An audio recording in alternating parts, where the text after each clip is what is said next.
My name is Beatrice Korsah, Deputy Superintendent of Ghana Police Service. DOSU is abbreviation of Domestic Violence and Victim Support Unit, and we handle cases. The cases that Domestic Violence Unit we handle includes cases like assault in marriage, threat of death, defilement cases, non-acceptance of pregnancy, causing damage, causing harm, offensive conduct, and adoption causing harm, indecent assault, and all forms of sexual harassment. And this is where there is a relationship between the perpetrator and the victim. Such cases are all being handled by DOSU. DOSU, we have a lot of stakeholders we work with, like Department for Children. We have Ministry of Health. We also work with schools, especially the school councils. We will also have charages there. We also work with the legal aid. We work with all of them and many more. Social welfare even is number one partner, because when the cases involve children, like access and custody, maintenance of children, it is the social welfare that we most often refer to, unless maybe there's a criminal case attached to a case of maybe maintenance or case involving children. When there's a criminal aspect, that is where DOSU we take charge of the case and investigate. Bono Region, I must say that non-maintenance, failing to provide necessary of health and life to another person is an issue here. In other sense, I would say teenage pregnancy, but most often they don't report that cases.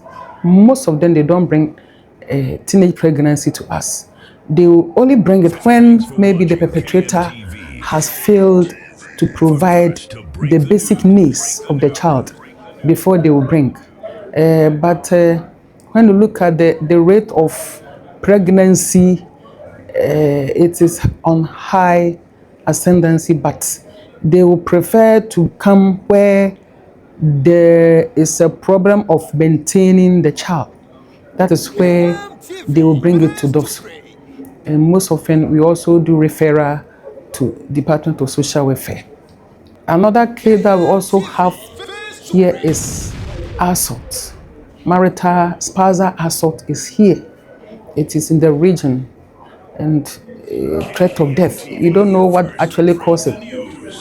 The person will come, somebody has threatened, my partner has threatened to kill me, he has threatened to beat me, he has threatened to this, that. So threat of harm is also on increase here. From the statistics we have here, looking at the cases that has a lot of high rates, as I've already mentioned, non-maintenance is one of them. Then assault is also on high increase. Threat of death is also there. Defilement, we had a lot of defilement cases.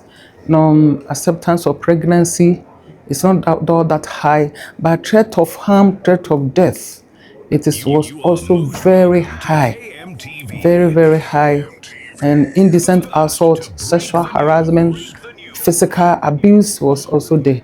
So these are all cases that we had a lot of people reporting. I must say that looking at both male and female, women are mostly vulnerable. For that one, we cannot change this fact. Women are more vulnerable. Women can easily be influenced. And as a result of that, they are always go through a lot of abuse.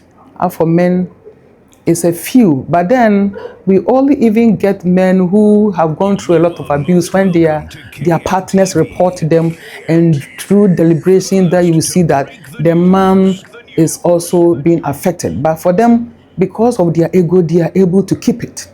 They're able to swallow it. But then for the women, very vulnerable, easy to be influenced, easy to be abused. So it's women who report cases. Must admit that after our 30 days activism campaign, there has been an improvement.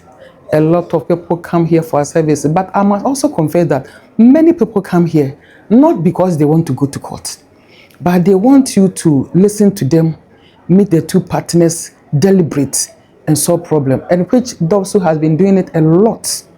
The person will tell you, I'm not interested in going to court.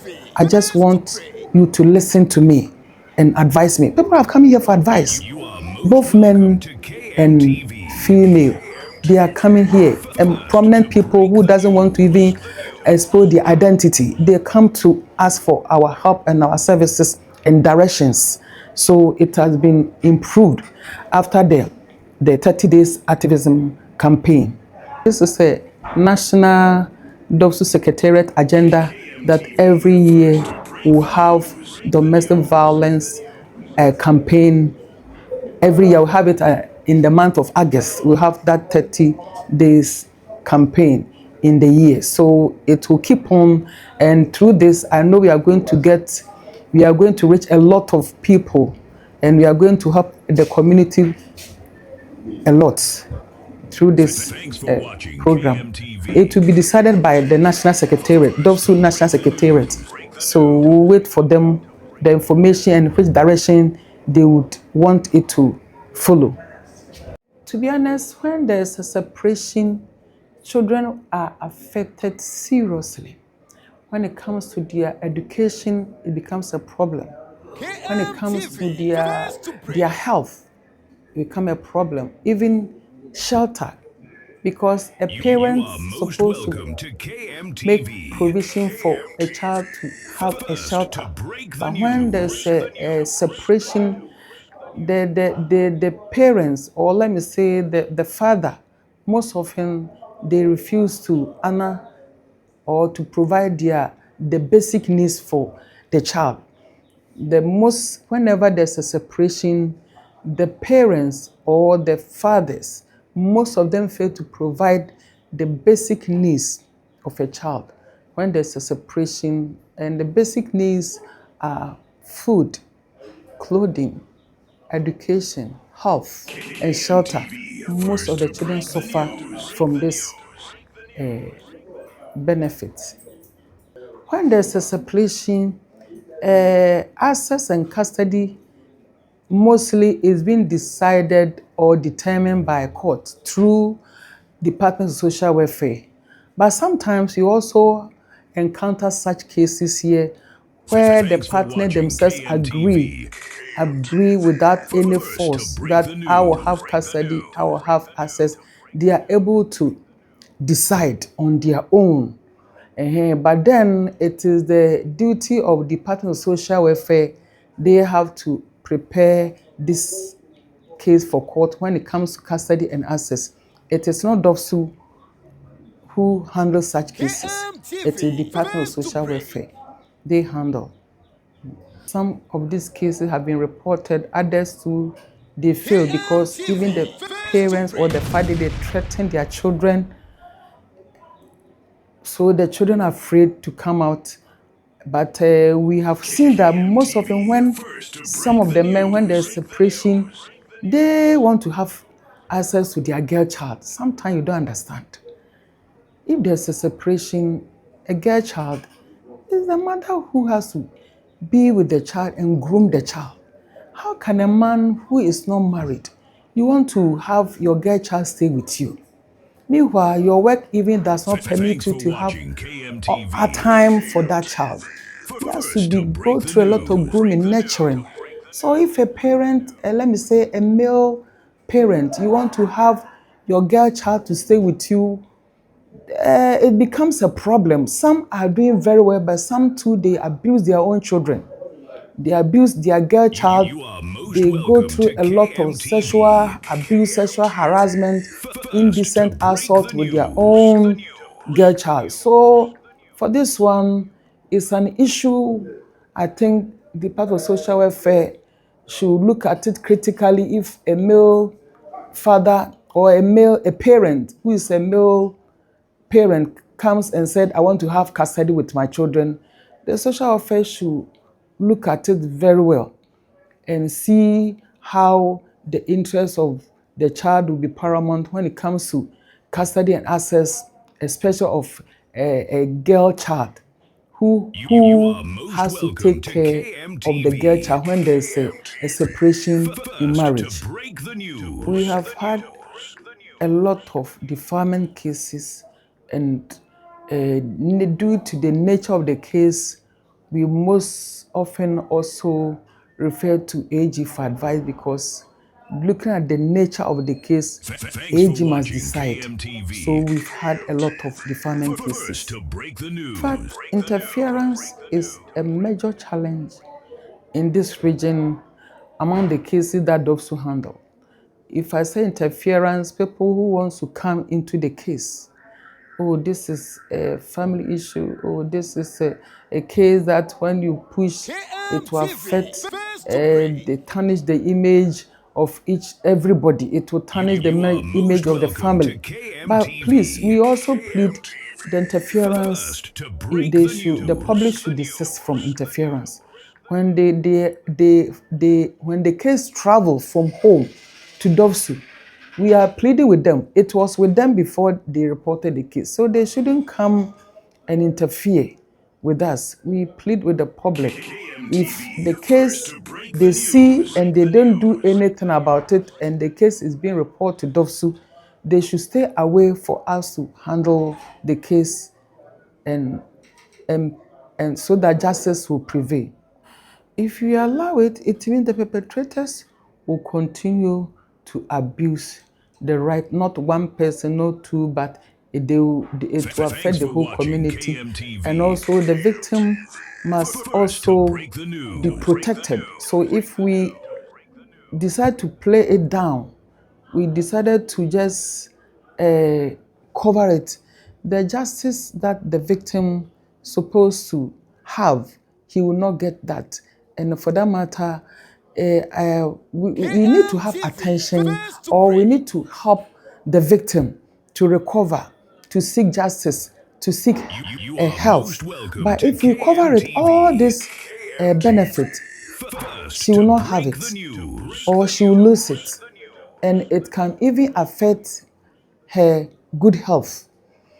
So they should allow us to push the case, to go into the case for the perpetrator to be served as a deterrent for the community, and for the victim also to seek justice, where she will also have her freedom.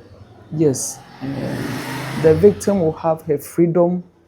If we are able to come out and support her, she will have her freedom. Otherwise, the abuse will continue.